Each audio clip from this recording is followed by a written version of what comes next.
ఉన్న బంగారాన్ని విడిపించి ఆ రోజు ఆన్లైన్ రేటుకే మేము కొంటాం. Sharma gold company. అందరికీ నమస్కారం. Welcome to Suman TV. నేను మీ రమ్య. అక్టోబర్ మాసంలో 1వ తారీఖు నుంచి 15వ తారీఖు వరకు 12 రాష్ట్రాల వారికి ఎలా ఉండబోతుందో తెలియజేయడానికి ఈ రోజు మనతో పాటు ఉన్నారు ప్రముఖ జ్యోతిష్య పండితులు నందిబట్ల శ్రీహరి శర్మ గారు. గురుగారిని అడిగి మరెన్నో విశేషాలు తెలుసుకుందాం. గురుగారు నమస్కారం. వాగర్థావివ సంపృక్తో వాగర్థ ప్రతిపత్తయే జగతః పితరౌ వందే పార్వతీ పరమేశ్వరౌ. సదాశివ సమారంభాం శంకరాచార్య మధ్యమాం అస్మదాచార్య పర్యంతం వందే గురు పరంపరాం. ఆదిత్యాయ చ సోమాయ మంగళాయ బుధాయ చ గురు శుక్ర శనిభ్యశ్చ రాహవే కేతవే నమః. శృంగేరి జగద్గురు పీఠాధిపతులకి కంచి పీఠాధిపతులకి నమస్కారములు తెలియచేసుకుంటూ కార్యక్రమాన్ని ప్రారంభిద్దాం. గురుగారు, అక్టోబర్ మాసంలో 1వ తారీఖు నుంచి 15వ తారీఖు వరకు తులారాశి వారికి ఎలా ఉండబోతుంది? 1వ తారీఖు నుంచి 15వ తారీఖు వరకు తులారాశి వారికి ఏ విధంగా ఉండబోతుంది అనేటువంటి విషయాన్ని తెలుసుకునేందుకు గ్రహ సంచారం తెలుసుకుందాం. రాశిలోనే శుక్రుడు 11వ తారీఖు నుంచి బుధుడు కూడా ప్రవేశం చేస్తాడు. 12 ఇంట రవి, కేతువు మరియు బుధుడు, 5వ ఇంట శని వక్రీకరించి ఉండడం, 6వ ఇంట రాహు మరియు అష్టమ స్థానంలో గురువు మరియు నవమ స్థానంలో కుజుడు. వెరసి చూసుకున్నట్లయితే గ్రహ సంచార ప్రభావం అనేటువంటిది మిశ్రమ ఫలితాలు అనేటువంటి కలగచేస్తున్నాయి. ముఖ్యంగా ఈ యొక్క రాశి వారికి 12వ స్థానంలో ఈ యొక్క 2వ తారీఖు రోజున ఏర్పడేటువంటి సూర్యగ్రహణ ప్రభావం వలన కొంత మానసికమైనటువంటి ఆందోళన కలిగినటువంటి జీవితాన్ని పొందుతారని చెప్పవచ్చు. ఏ పని యందు కూడాను జిగ్జాగ్ అంటే నిర్ణయం సరిగ్గా తీసుకోలేనటువంటి పరిస్థితి ఈ యొక్క తులారాశి వారికి ఏర్పడబోతుంది. అలాగే ఖర్చులు కూడా అధికంగా అయ్యేటువంటి అవకాశాలు ఉంటాయి. చేసేటువంటి ప్రతి ప్రయత్నంలో ఆటంకాలు అనేటువంటివి కలుగుతాయి. కాబట్టి జాగ్రత్తలు పాటించండి తులారాశి వారు. ముఖ్యంగా సరైన సమయానికి నిద్ర పట్టకపోవడం అనేటువంటి దాన్ని కూడా మీరు గమనించవచ్చు. ఇక గమనించుకున్నట్లయితే ప్రధానంగా అష్టమ స్థానంలో గురు సంచార ప్రభావం వెరసి చూసినట్లయితే గురువు యొక్క అనుగ్రహం సంపూర్ణంగా లేకపోవడం, తద్వారా కొన్ని పరిస్థితులు అనేటువంటివి ఏర్పడబోతున్నాయని చెప్పవచ్చు. ముఖ్యంగా గురు ప్రభావం వలన ఈ 2-3 తారీఖుల్లో కనుక చూసుకున్నట్లయితే ఈ యొక్క ఖర్చులు ధర్మ కార్యక్రమాలుగా మంచి ఖర్చులే చేస్తారని చెప్పవచ్చు. ఇక గమనించుకున్నట్లయితే ఈ యొక్క సంబంధించినటువంటి 7-8 తారీఖులో కూడా మీకు ఖర్చులు కనబడుతున్నాయి.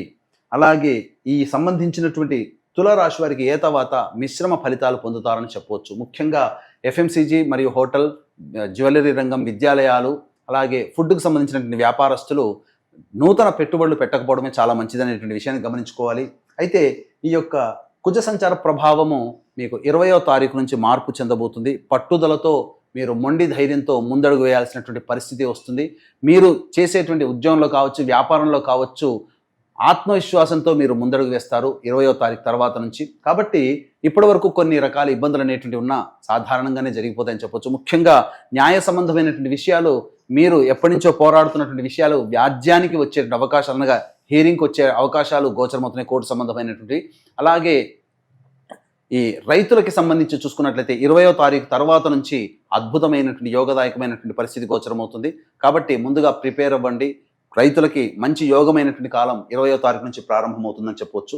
ఇక విద్యార్థులకి కనుక చూసుకున్నట్లయితే ప్రధానంగా బాగా కష్టపడితే తప్ప పరీక్షల్లో ఉత్తీర్ణత కానీ, లేకపోతే కోరుకున్న చోట విద్యాలయాల్లో ప్రవేశం లభించాలని అంటే చాలా మటుకు కష్టపడాల్సినటువంటి పరిస్థితి వస్తుంది.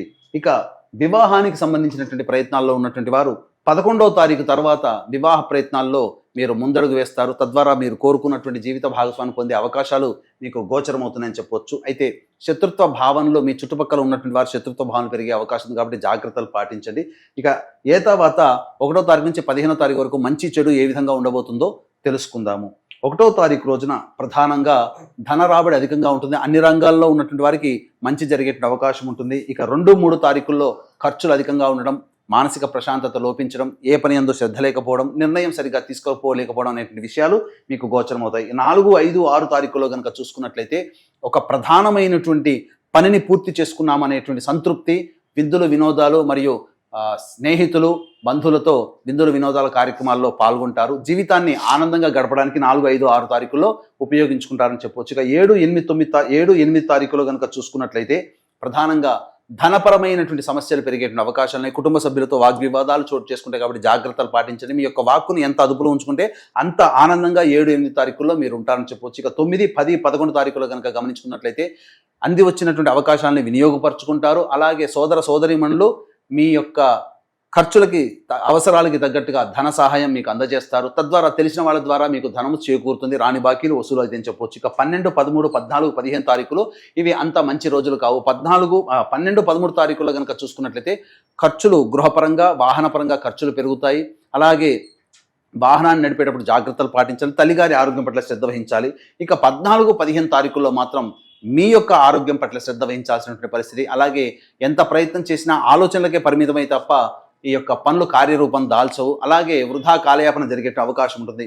ఏతావాత ఈ యొక్క తులారాశి వారికి మిశ్రమ ఫలితాలు పొందుతారని చెప్పవచ్చు. అయితే గమనించుకున్నట్లయితే ఎంతటి వ్యక్తికైనప్పటికీ కూడా దైవానుగ్రహంతోనే అన్ని సమస్యలు పరిష్కరించుకుంటారు. పైగా తులారాశి వారికి ఈ యొక్క అక్టోబర్ 2వ తారీఖు రోజున సూర్యగ్రహణ ప్రభావం కూడా ఉంది కాబట్టి ఈ యొక్క మేష, వృషభ, మిథున, సింహ, కన్య, తుల, ధనుస్సు, కుంభ, మీన రాశుల్లో జన్మించిన వారికి సూర్యగ్రహణ దోష నివారణార్థమై అక్టోబర్ 3వ తారీఖు రోజున మధ్యాహ్నం 3 గంటలకి ప్రారంభమవుతున్నాయి.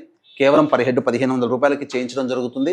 మధ్యాహ్నం 12 లోపల మీరు గోతనామాలు నమోదు చేసుకోవచ్చు. అలాగే అక్టోబర్ 2వ తారీఖు రోజున మహాలయ అమావాస్య, పితృపక్షాలలో ఆఖరి రోజు కాబట్టి తండ్రి వైపు 3 తరాలు, తల్లి వైపు 3 తరాలలో మరణించిన వాళ్ళ యొక్క ఆత్మతృప్తి కోసం పిండ ప్రదాన కార్యక్రమం, తర్పణాది కార్యక్రమాలు మా పీఠమాధ్వర్యంలో జరపబడుతున్నాయి. వీటికి సంబంధించినటువంటి రుసుము వివరాలని కార్యక్రమ తదనంతరం కాంటాక్ట్ చేసి వివరాలు తెలుసుకోవచ్చు. గురుగారు, ఈ రాశి వారికి మెరుగైన ఫలితాల కోసం ఎలాంటి పరిహారాలు చేసుకోవాలి? ఈ రాశి వారు ప్రధానంగా ప్రతిరోజు లక్ష్మీ నృసింహ కరావలంబ స్తోత్ర పారాయణం చేయడము, అలాగే అవకాశం ఉన్నప్పుడల్లా శివాలయ సందర్శనం చేసుకొని అర్చనాది కార్యక్రమాలు చేసుకున్నట్లయితే చాలా మటుకు సమస్యల నుంచి బయటపడవచ్చు అని చెప్పొచ్చు.